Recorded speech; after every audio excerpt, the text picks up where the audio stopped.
ہمارے پیارے نبی حضور صلی اللہ علیہ وسلم ملک عرب میں پیدا ہوئے۔ اسی سرزمین پر پہلے بھی انبیاء کرام مبعوث ہوتے رہے۔ ہر نبی نے اپنے زمانے اور حالات کے مطابق شریعت کی باتیں بتائیں، لوگوں کو اللہ کی طرف بلایا، نیکی کی دعوت دی، برائی سے روکا۔ آخر میں ہمارے پیارے نبی حضرت محمد مصطفیٰ صلی اللہ علیہ وسلم مبعوث ہوئے۔ آپ نے بھی وہی تعلیم دی جو سابقہ نبیوں نے دی۔ ہمارے پیارے نبی حضور صلی اللہ علیہ وسلم 12 ربیع الاول بروز پیر صبح صادق کے وقت مکہ معظمہ میں پیدا ہوئے۔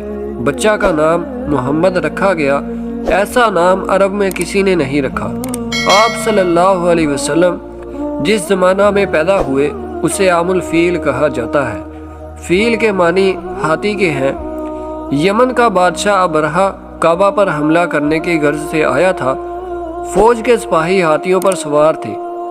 ابرہہ کا مقابلہ کسی نے نہیں کیا۔ خدا کا کرشمہ دیکھیے کہ اللہ نے ابرہہ کو پسپا کر دیا۔ اس کے بہت سے سپاہی ہلاک ہوئے۔ عرب میں دستور تھا کہ بچہ پیدا ہوتے ہی دایا کے حوالے کر دیا جاتا اور وہ اپنے گاؤں لے جا کر اپنی نگرانی میں پرورش کرتی۔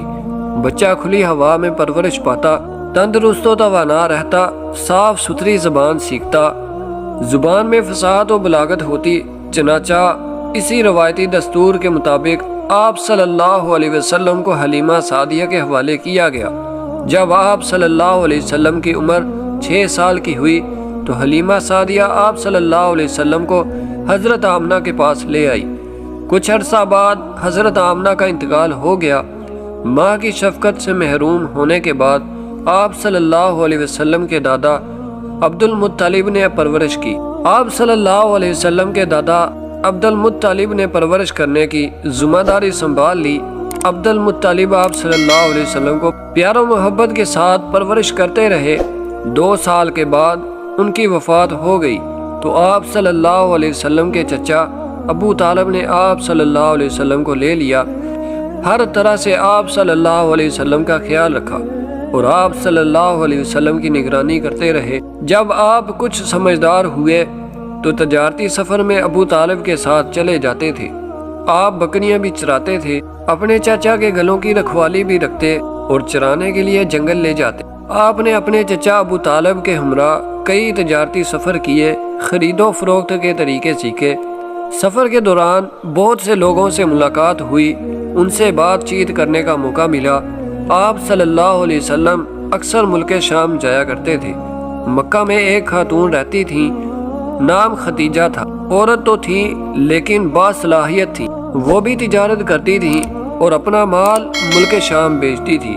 حضرت ختیجہ آپ کے بارے میں اکثر سنا کرتی تھیں کہ آپ ایک کامیاب تاجر ہیں اور آپ کی اعلیٰ صفات اور حسن اخلاق سے بھی واقف تھیں۔ لوگوں کی زبان سے یہ کہتے سنا کہ آپ صلی اللہ علیہ وسلم صادق اور امین ہیں، لوگوں پر رحم کرتے ہیں۔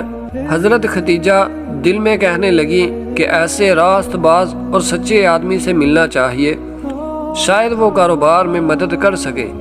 انہوں نے آپ صلی اللہ علیہ وسلم کو پیغام بھیجا۔ حضور اکرم بی بی ختیجہ کے گھر پہنچے۔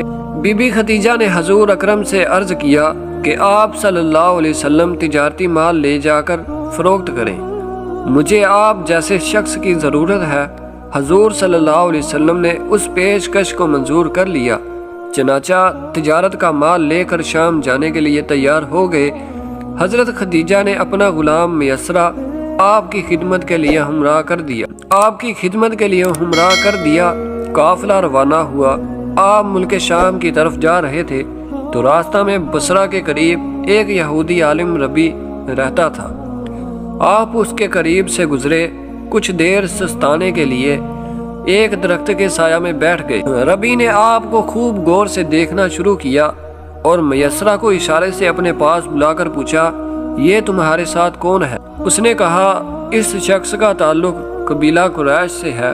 ربی نے کہا، خدا کی قسم، اس درخت کے سایہ تلے سوائے نبی کے کوئی نہیں بیٹھتا۔ کاش میں اس وقت تک زندہ رہتا جب اس شخص کو نبوت ملتی۔ شام کے سفر سے واپس لوٹے۔ مال فروخت کرنے کے بعد جو رقم حاصل کی آپ صلی اللہ علیہ وسلم نے حضرت ختیجہ کے حوالے کی۔ حضرت خدیجہ نے میسرہ سے سفر میں پیش آنے والے حالات دریافت کیے اور آپ کے بارے میں بھی پوچھا۔ میسرہ نے سفر کے دوران پیش آنے والے واقعات اور آپ کے صالح کردار کے بارے میں سب کچھ تفصیل سے بتا دیا۔ میسرہ نے جو باتیں بتائیں اس سے آپ بہت متاثر ہوئے اور حضور کے زوجیت میں آنے کے لیے آپ سے نکاح کی درخواست کی۔ ان حضرت صلی اللہ علیہ وسلم نے پیشکش منظور کر لی۔ آپ کی عمر 25 سال تھی اور خدیجہ کی عمر 40 سال تھی۔ 15 سال کا فرق تھا۔ نکاح ہو گیا۔ تقریب میں حضرت حمزہ، ابو طالب، حضرت ابو بکر صدیق اور برادران قریش شریک ہوئے۔ حضور صلی اللہ علیہ وسلم نے مہر میں 20 اونٹ دیے۔ شادی کے بعد حضور اکرم صلی اللہ علیہ وسلم کی حالت بہتر ہو گئی۔ آپ غریبوں کا خیال رکھتے، بے کسوں کی مدد فرماتے تھے، مصیبت زدہ لوگوں کے کام آتے تھے۔ قریش آپ صلی اللہ علیہ وسلم کی سچائی اور حسن اخلاق کے قائل ہو گئے۔ ہر شخص آپ صلی اللہ علیہ وسلم کی تعریف کرتا تھا۔